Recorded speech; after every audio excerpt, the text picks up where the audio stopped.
საერთაშორისო ტურისტული გამოფენის ექსპო ბათუმის პირველი დღე დასრულდა. მეოთხე ტურისტული გამოფენა საკმაოდ მასშტაბური აღმოჩნდა. ექსპო ბათუმში 12 ქვეყნის 150 კომპანია მონაწილეობს. თემას პირდაპირ ეთერში თამთა მეგრელიძე განაგრძობს. თამთა, როგორ ჩაიარა ექსპო ბათუმის პირველმა დღემ?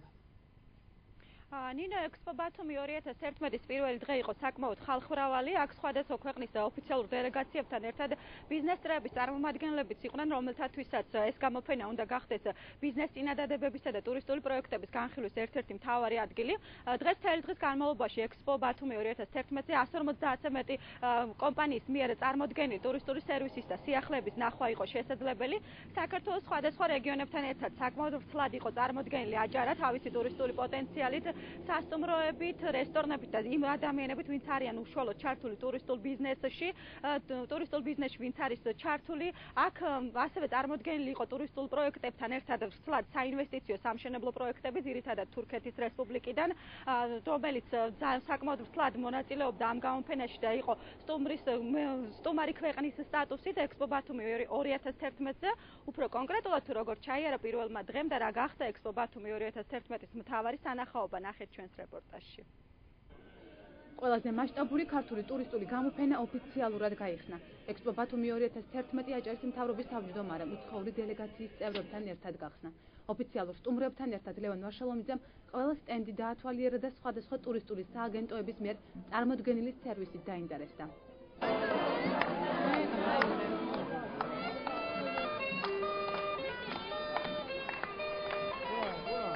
ტურისტული გამოფენის მნიშვნელობაზე საუბრისას ლევან ვარშალომიძემ აღნიშნა, რომ ექსპო 2011 მონაწილე ქვეყნების რაოდენობით გასულ წელთან შედარებით გაცილებით მასშტაბურია, რაც რეგიონის საინვესტიციო და ტურისტული პოტენციალის პოპულარიზაციისთვის მნიშვნელოვანია.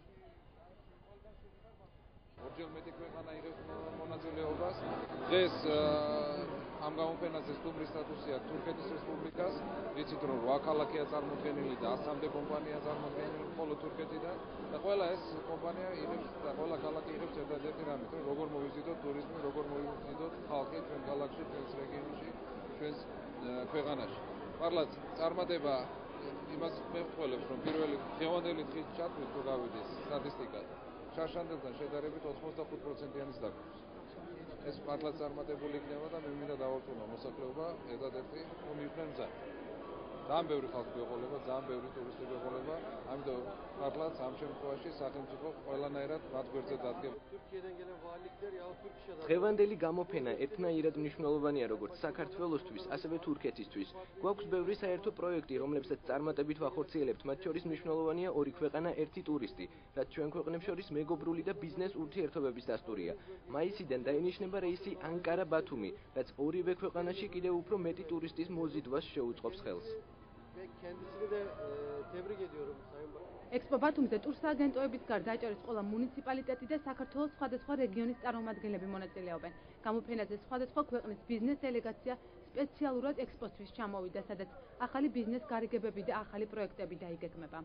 არის 150 სხვადასხვა კომპანიის წარმომადგენელი, რომლებიც შეძლებენ საქმე ეწინადებების, საქმე რაღაც კონტაქტების დამყარებას, რაც ჩვენი ტურიზმის სფეროს განვითარების თვალსაზრისით არის საკმაოდ მნიშვნელოვანია. ის სამი მიზანი, რაც ჩვენ გვაქვს დასახული, რომ მოხდეს გამოფენის მსვლელობისას აჭარის პოპულარიზაცია, ასევე მოხდეს საქმიანი ურთიერთობების დამყარება ტურისტული სეზონის გახსნის წინ და ასევე მაისის დასაწყისში აჭარის ტურისტულმა ობიექტებმა დამატებითი შემოსავლები მიიღონ.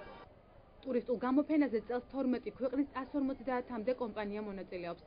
ვრცელი ტურისტული და ბიზნეს პროექტებით არის წარმოდგენილი მეზობელი თურქეთის რესპუბლიკა. ამჯერად ბათუმი ექსპოში თურქეთის 8 ქალაქი ჩაერთო. აზერბაიჯანთან, მოლდოვასთან, ბელორუსიასთან და სხვა ქვეყნებთან ერთად აქ არიან ლიტვა და პოლონეთი, რომლებიც ბათუმის ტურისტულ გამოფენაზე წელს პირველად მონაწილეობენ. ბათუმი ექსპოზე ჩვენ პირველად ვიღებთ მონაწილეობას. პოლონეთის მსგავს გამოფენაში მომავალ წელსაც სიამოვნებით ჩაერთვება. ჩვენ დელეგაციასთან ერთად ჩამოვედით, მასში 5 ტურისტული კომპანიაა გაერთიანებული, რომელიც ვარშავასა და სხვადასხვა ქალაქებში მოღვაწეობს. გამოფენაზე ის ტურისტული პროექტები წარმოადგენთ, რომელიც პოლონეთში წარმატებულია.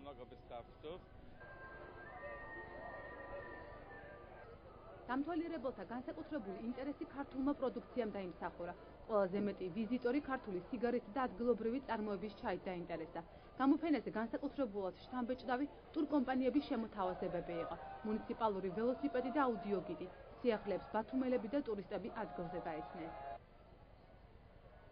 კომპანია ვირტუალური თავაზობს პროდუქტს ხალხს, ანუ 360 გრადუსის შეხედულობით ნავიგაციის ფოტოსურათით. ანუ ფოტოსურათი წარმოიდგინეთ, რომელშიც შეიძლება თქვენი სურვილის მიხედვით მიიხედოთ მარჯვნივ, ზემოთ, ქვემოთ, ანუ შეუზღუდავი ნავიგაციის საშუალებები.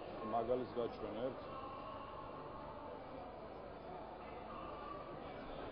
თქვენი სასურველი მიმართულებით ირჩევთ რაკურსს, შეგიძლიათ მოახლოვოთ გააშოროთ. ეს არის ველოსიპედები გაქირავებით. ამ ეტაპზე ფაქტიურად 10 ტერმინალი იქნება ქალაქის მასშტაბით და 120-მდე ველოსიპედი. ველოსიპედები გაქირავდება სადღაც, ანუ ფასი იქნება 1 ლარიდან 2 ლარამდე და აღნიშნული პროდუქტი ფაქტიურად ივნისის ბოლოსთვის უკვე ექსპლუატაციაში გავა. მოლოდინი არის ძალიან დიდი, რადგან ახალი კონტაქტები, ახალი ნაცნობებია, ახალი, ასე ვთქვათ, ურთიერთობაა და მე ძალიან დიდი იმედი მაქვს, რომ ეს კონტაქტები გაამართლებს და წელს დავტვირთავთ ბათუმს. ბათუმი ექსპოს პირველი დღის სტუმრები ტურისტული გამოფენის ორგანიზებულობაზე საუბრობდნენ. დამთვალიერებლები ამბობენ, რომ ექსპო ახალი კონტაქტების დამყარებისთვის საუკეთესო ადგილია. ბევრი უცხოური კომპანია არის შემოსული, ახალი, რომელიც ცდილობს რომ დამკვიდრდეს საქართველოს ბაზარზე. მე თვითონ სატრანსპორტო კომპანიიდან ვარ და ვცდილობ რომ გავიცნო ახალი კონტაქტები დავამყარო და ესეთნაირად შეიძლება განვითარდეს ბიზნესი. ეს არის მთავარი მიზეზი. ძალიან საინტერესოა და კარგად არის ორგანიზებული. საინტერესოა იმ კუთხით, რომ ხდება ადგილობრივი ტურისტული და კულტურული ღირსშესანიშნაობების პრეზენტაცია ფართოწრისათვის, ადგილობრივთათვის, როგორც ჩამოსულთათვის, ასევე ადგილობრივთათვის, ასევე ვეცნობით ადგილობრივები ჩვენს რეგიონის უფრო დიდი მასშტაბით ტურისტულ შესაძლებლობებს. ეს ყველაფერი ბათუმში რომ ტარდება სასიამოვნოა. ბათუმი ექსპო წელს მეოთხედ იმართება. 3-დღიანი გამოფენა 1 მაისს ოფიციალურად დაიხურება. ბათუმი ექსპო ხვალდილიდან კვლავ ველოდება ვიზიტორებსა და სტუმრებს, ასე რომ მათ ვისაც ჯერ არ გინახავთ ის სიახლეები, რომელიც ტურიზმის სფეროში არის დანერგილი და არ გინახავთ ის პროექტები, რომელიც აქ არის წარმოდგენილი, ხვალდილიდან კვლავ გელოდებიან 1 მაისის ჩათვლით გრძელდება ექსპო ბათუმი 2011.